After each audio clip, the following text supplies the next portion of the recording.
question is that this House has considered delivery of floating offshore wind projects. Stephen Kinnock.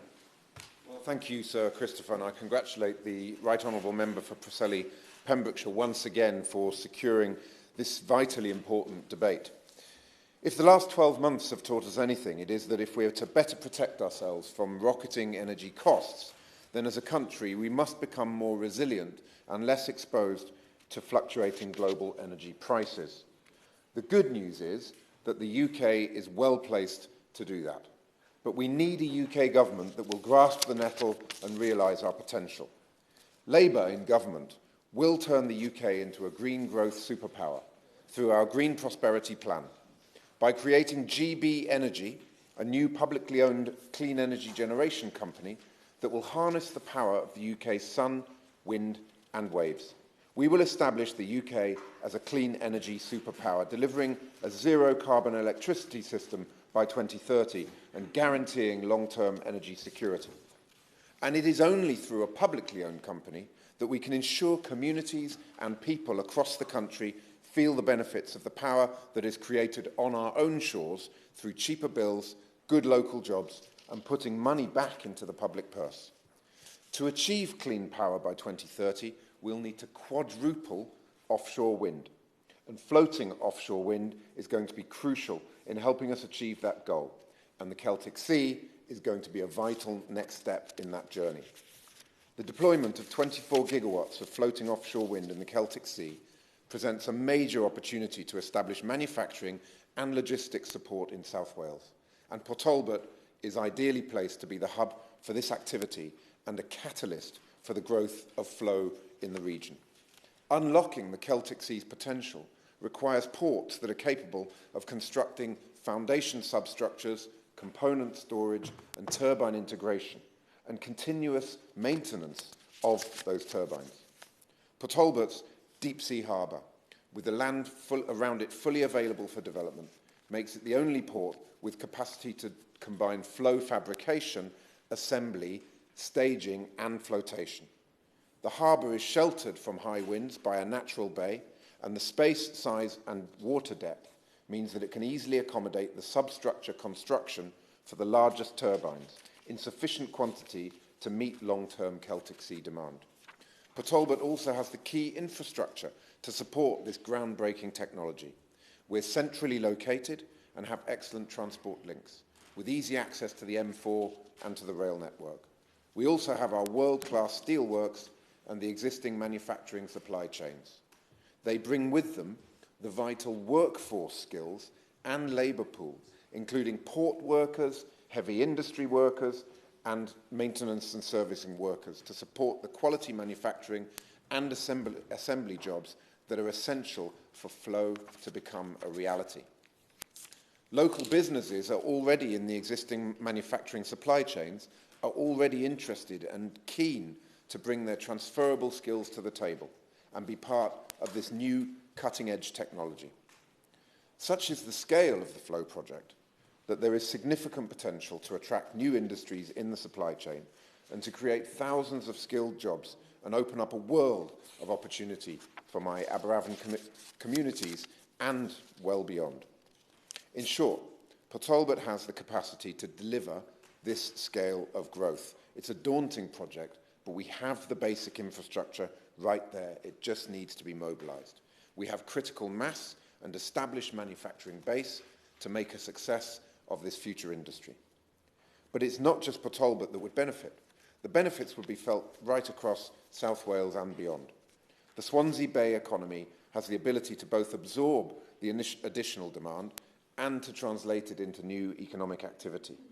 And the sheer scale of what we're talking about would require additional resources to support Port Talbot, with the ports of Swansea and, as the Right Honourable Gentleman has so eloquently pointed out, Milford Haven, having the capacity to carry out vital supporting activities right through the supply chain, including integration, maintenance and assembly of mooring and cabling components. This has to be a team effort if it's going to work. As South Wales Freeport, centred around Port Talbot and Milford Haven, has huge potential to support flow manufacturing, assembly, installation and associated supply chains. and these opportunities can be distributed between the ports of Port Talbot and Milford Haven, which together complement each other and offer the prospects of establishing the energy and manufacturing coast in South Wales at necessary scale. Free port status for Port Talbot and Milford Haven would help to create an environment to attract inward investment for the manufacturing of components for flow and the development of wider industrial manufacturing. The proposed new port infrastructure at Port Talbot will be an attractive site for the co-location of manufacturing of offshore wind components, improving the logistics of the supply chain. Port Talbot will also offer access to new export markets, as well as the industrialised economy of South Wales. The ability to offer the benefits of free port status for development land in proximity to the newly constructed port infrastructure will provide significant advantages for potential investors seeking to establish new manufacturing capacity in the UK, but also across Europe. So, Christopher, I've had extensive discussions with associated British ports, and they stand ready to invest over £500 million in new and upgraded infrastructure to enable the manufacturing, assembly and launch of floating foundation substructures and the import, storage and integration of wind turbine components in Port Talbot. These plans would be transformative for my Aberavon constituency and the surrounding area, but support from the UK government is going to be a crucial precondition for drawing in private sector investment so that the Flow project can get off the ground. FlowMIS co-funding would demonstrate the UK government's clear long-term commitment to developing the site and the sector, giving confidence to allow investors and other funding providers to back the project and to unlock sizable private sector investment potential. And there's no time to waste. Other European countries, as the Right Honourable Gentleman has already pointed out, like Ireland, France, Spain and Portugal, they're also looking at investing in flow. So we must act now if we are to secure first mover advantage. We missed the boat with onshore and offshore wind in the past. Other countries stole a march on us, and now they benefit from energy produced here. The largest onshore wind farm, which also happens to be in my Aberavon constituency, is paying for schools and hospitals in Stockholm. The Chinese Communist Party has a stake in our nuclear industry, and millions pay their bills to an energy company that's owned in France. These countries also benefit from the manufacturing jobs that go with these industries, instead of the local communities where the energy is actually being generated. It is simply scandalous, and that's why I'm lobbying the Crown Estate to ensure that when they grant the lease for the Celtic Sea, that local benefits are maximised, and we grasp the opportunity to build a homegrown manufacturing base to underpin these local industries. The manufacturing supply chain must stay in South Wales. Worryingly, the announcement by the Crown Estate last week on the seabed licences lacked detail on the supply chain and local content commitment developers will have to give when bidding for seabed licences for flow development in the Celtic Sea. And I urge the Minister today to raise this matter with Crown Estates as a matter of urgency. Under the current criteria, there is a real risk that the opportunity will yet again be missed to maximise prospects for local jobs, local supply chains.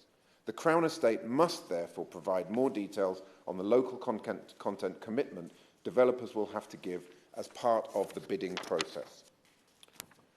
Sir Christopher, the future of our country is in our air, sea and skies, and Mother Nature has truly given us a gift in Wales.